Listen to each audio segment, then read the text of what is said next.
पापा, मेरा आपसे सवाल है कि सुरमा लगाने से रोज़ा टूटता है या नहीं टूटता। अच्छा बिलाल, आपने मुझसे सवाल किया कि सुरमा लगाने से आँखों में रोज़ा टूटता है या नहीं टूटता। तो इसका सिंपल सा आंसर है कि सुरमा लगाने से रोज़ा नहीं टूटता।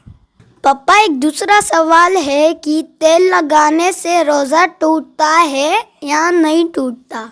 तेल लगाने से, सर में दाढ़ी में तेल लगाने से भी रोज़ा नहीं टूटता। पापा, मेरा आपसे सवाल है कि खुशबू लगाने से रोज़ा टूटता है या नहीं टूटता।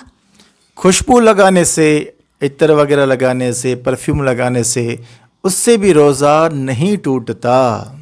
पापा, आखिरी मेरा सवाल है कि थूक निगलने से रोज़ा टूटता है या नहीं टूटता।